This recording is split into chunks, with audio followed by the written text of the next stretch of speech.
Hi, this is me, Sumera from Yashal English House, your speaking examiner. How may I call you? Well, my name is Umar Shakir, and you can call me Umar. Can I have your ID card? Yes, you can. Okay. What's the meaning of Umar? Well, the meaning of Umar, I don't exactly know the meaning of Umar, but I know the context why my parents gave me this name, and it's based on the second caliph of Islam, and that was Hazrat Umar Siddiq. Raziyallahu. Do you think names play important role in a society? Well, yeah, they differentiate our cultures, our societies. Names, of course. If you talk about Indian names, they are going to be different from us. For example, Rahul, Rohan, and different. They have their own meanings. And if you talk about Pakistan, we keep we give the names that are Islamic, that are more Islam oriented. Okay. What kinds of names are most common in your hometown? In my hometown, the names that are common are Ali, Abdullah, Usman, and Umar. Where are you from, Umar? Well, I'm currently residing in Baraku and I'm from Baraku. Baraka. Okay. Have you ever visited any good place? Well, yeah, I have visited a lot of places during my life, and the best place that I visited was Harnoi Lake in Ahmedabad. I went there with my family and I enjoyed a lot over there. What things you do there? Well, we just sat in that lake for a bit. We played with water, and then we there's also an amusement park over there, and we went there and we took some kind of amusement place. Okay. Have you ever been any wedding? Yes, I have been in a lot of weddings. What kinds of weddings are most common in your hometown? Well, most in my hometown there are the traditional weddings normal.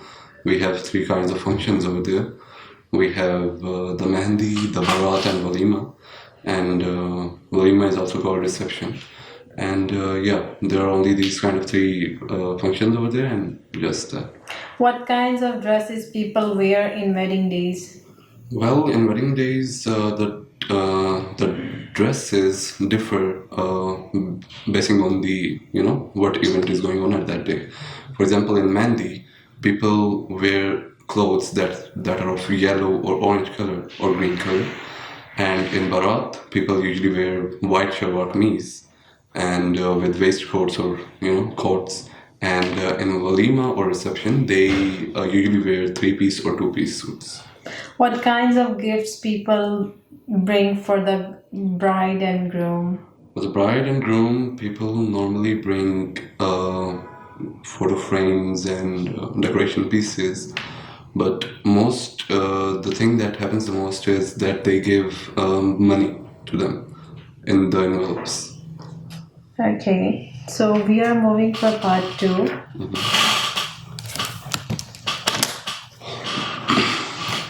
Describe a time when you visited a family or friend member at their workplace. Okay. Who you visited, where this person worked, why you visited this person workplace, and explain how you felt about visiting this person workplace. Okay.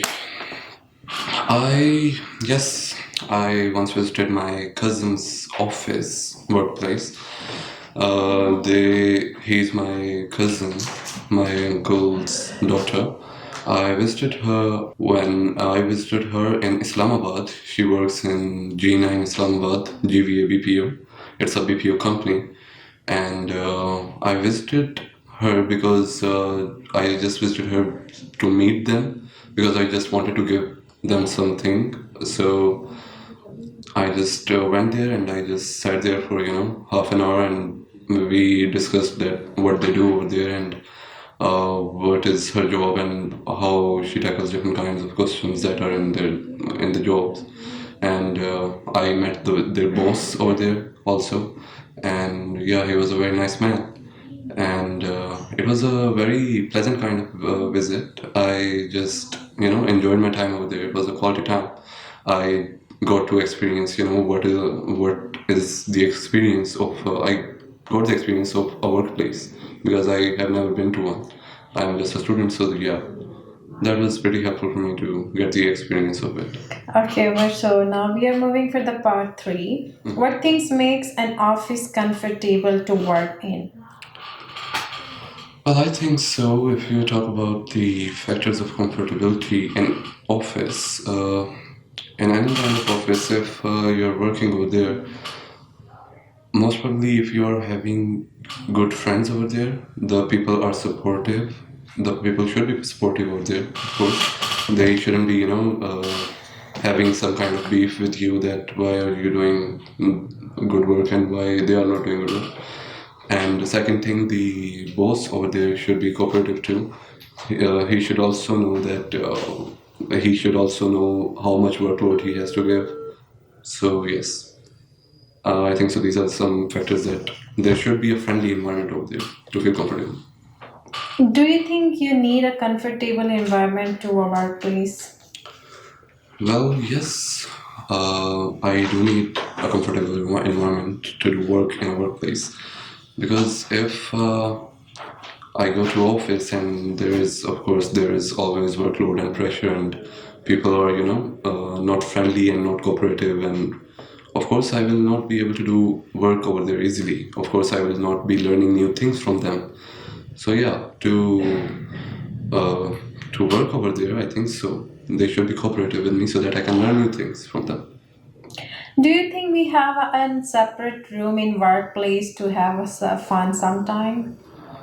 Yeah, we should have. Even the office that I mentioned earlier that I visited of my cousins, they also had a room specifically dedicated for not for of course fun, just for hanging out with your colleagues, so that you can after the long day of work somewhere in between you can have a break and you can talk out, you can discuss your matters with them, or you can have a cup of tea over there. So yeah. Okay. Are all jobs are equal importance? Well, it depends on what perspectives people have. Most people think that all jobs are equal, but I personally think that all the jobs are, of course, not equal. They also, all the jobs have different kinds of importances. Of course, if there is a teacher that is teaching, they have another level of respect than than a normal government clerk. So of course, job have they have different kinds of respect according to the designation they are. So if we specifically talk about the office, the GBA, the BPO companies over there, of course, there is colleagues that you have, the normal workers, then there is HR department, the management over there, and then there is a CEO. So of course everyone has their own level of job, and jobs are of course classified in different kinds of levels.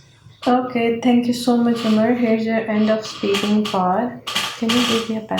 Speaking आपकी अच्छी है, वो थोड़ा सा आपने describe जो है ना मिक्सचर बना दिया, जो आपका पार्ट 2 था, जो आपका क्यू कार्ड था उसको, ठीक है।